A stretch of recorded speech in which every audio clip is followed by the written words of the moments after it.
Shalom.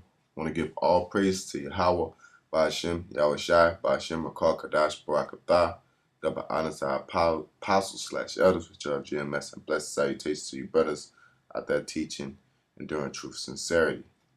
And I wanted to get into this lesson. It's more of a, just pointing the finger, and just putting it out there on Esau's ways. So I want to get into the scripture in the book of Sirach that will clarify that. All right, so we're going to go to Sirach chapter 26, verse 28. Getting straight out the gate, it says, "There be two things that grieve my heart, and the third maketh me angry. A man of war that suffereth poverty, and men of understanding that are not set by, and one that returneth from righteousness to sin. The Lord prepareth such an one for the sword." And this one I wanted to key in on is that, a man of war that suffer poverty, because as you've seen in the picture before, homeless vets support your troops. And I got a clip I want to play to incite the further impose what the scripture is saying. Because Esau want to talk all that shit about Jake. They want to put all the vibe out there that Jake ain't right and Jake is barbaric and we do this and we do that. Through ignorance, our people the Lord made man upright through but he sought out many inventions. Basically through the ways of this world, our people, when I say we, I'm talking about Negroes, Latinos, Native Americans, have picked up on the ways of Esau and made it their ways and made it their trend, such as a nigger woman with the way she carry herself, as her hair and the way she talks and independent and all this, and Jake always wanted to defend and come together, and even niggas and gangs and all that, learning this demonic, wicked way of life that Esau has shown to our people and corrupted our people with. But in the meantime, they look down on us because we are the poor of the world right now, but we are rich through Yahweh Shai.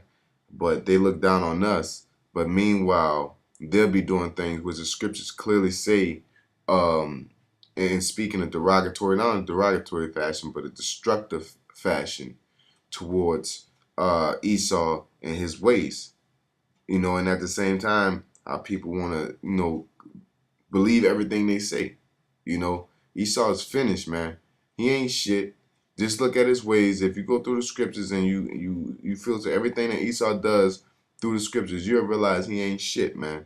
So I just want to put that out there. I'll play the clip for you, Akim. Hopefully this is edifying. Once they call halal to Bashim Yashai, Bashim call Kadash, Barakathum Akim, Dabanas apostles / elders, which are GMS. Blessed salutations to you brothers out there teaching, doing truth, sincerity, a sincere Ahabathum Zaquayim. Shalom. Today is Veterans Day, the day where America memorializes, in a sense, all of the veterans of their armed forces. Obviously, Memorial Day is for those who've given their life for their country. Veterans Day for all veterans. And so here at the Young Turks, we're going to look back at how our country has treated our veterans, the current state of our veterans as well, and the ways that we have failed our veterans on a number of different fronts, despite the progress that there has been in some areas over the past 4 or 8 years. So these are some facts, some stats that are sad. They're tragic in many ways when you consider the human toll that we're talking about when we throw around numbers like this. More than 1.2 million U.S. veterans, or roughly 5% of the nation's 22 million former service members, do not have health care. And most uninsured veterans live in states that have rejected federal funding from the Affordable Care Act to expand Medicaid, the government's insurance program for low-income people. Now, as a percentage of former members of the military, 5% is actually lower than the population at large still, that's its own video that we need to do, that there's still 10% that don't have health insurance. But 5% have no health insurance. Many of them, 20% of all of the veterans, have some sort of service-related disability. Many will have psychiatric needs that they have to address, and they don't have any anything to turn to, any resources to turn to. And especially the fact that the Republicans enthusiastically in a number of different states, something like 20, 25 states, have turned down the funding to expand Medicaid because, screw them, they don't need it. That's veterans in many No, cases. This is so incredibly ironic. And whenever you talk about going to war, right? Remember, when we first invaded Iraq, if you had the audacity to question that war or question the reason of us being there, Republicans would make the argument that you don't respect the troops. You don't respect the troops. You don't love the troops. No, you don't respect the troops. You use the troops as an excuse to go to war in a country where we don't belong. Yeah. And on top of that, you deny them incredibly important health benefits so they can get the treatment that they need when they come back to the United States. A lot of these veterans are dealing with serious psychiatric issues, whether it's PTSD or something else.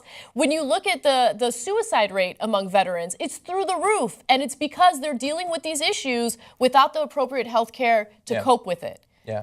And on the back of that, I just saw just before it came on that the Department of Veterans Affairs have awarded themselves, the executives have awarded $142 million in bonuses to all of their employees for 2014 because they did such a bang-up job. Yeah. Well, they probably have health insurance, so that's good for them, obviously. No, it's and related to this, obviously the lingering decades-long healthcare costs, both physical and psychiatric, that many of the veterans need.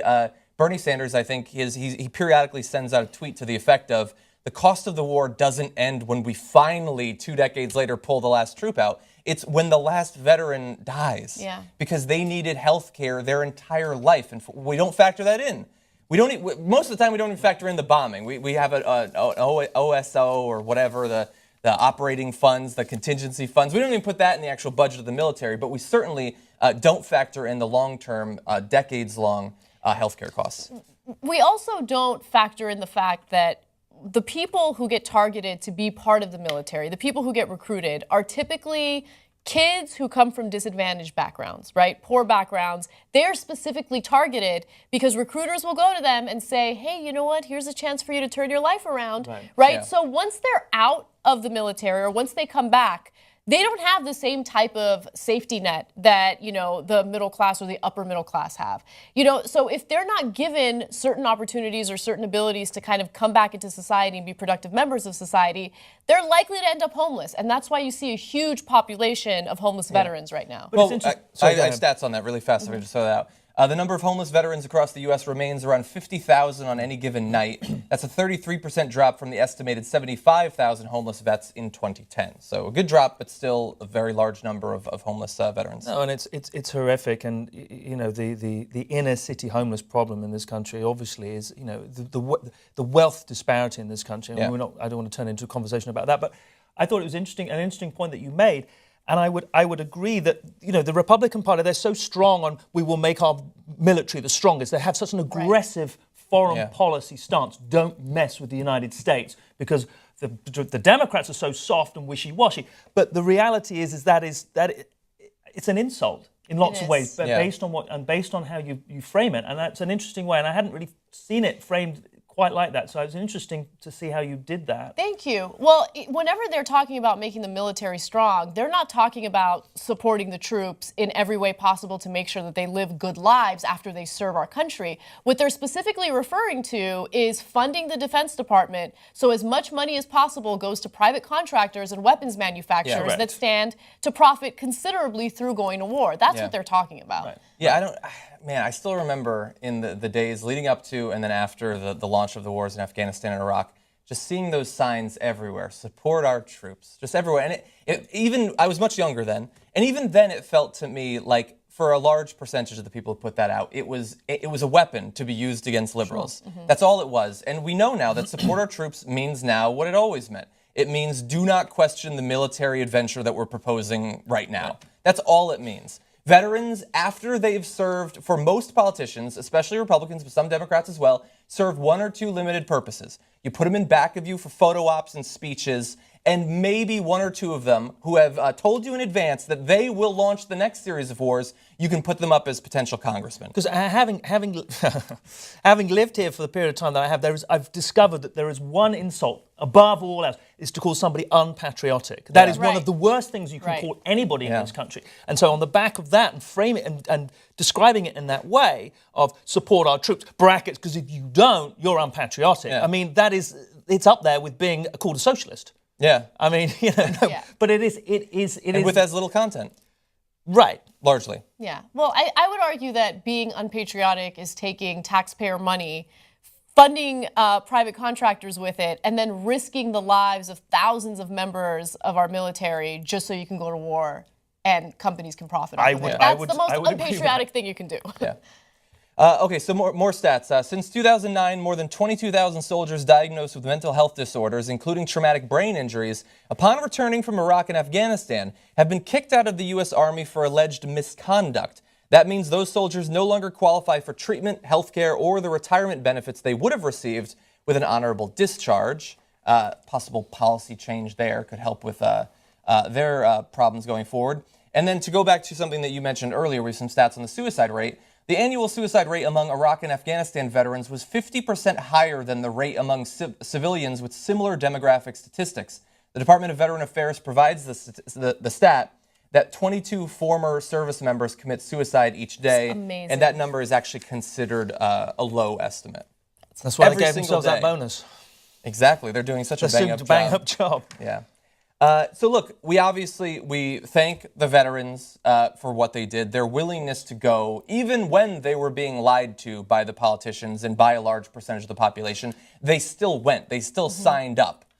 Even years into the conflict, when they saw that it was not going to be this easy 2-week roll into Baghdad, when they saw that it was going to be combating an entrenched insurgency in 1 and then 2 and possibly 3 countries, they still signed up. They were lied to, but they were brave regardless. And so we honor their service, their commitment to their country, and we ask that politicians do the same by actually providing for them when they come back from the Middle East. And you're right. What is unconscionable for me is the fact that Tony Blair, Prime Minister Tony Blair, and George W. Bush agreed and it's been documented now, and they denied it for years, but it's now been documented and verified. They agreed a complicity 12 months before the invasion that they were going to go in. Yeah. And they and Blair and Bush had a gentleman's agreement, whatever you want to call it, a rogue's agreement, that they would go in, regardless of what they found, because they knew that there was nothing really there, but they wanted to have a reason. Yeah. And it is that search for perpetual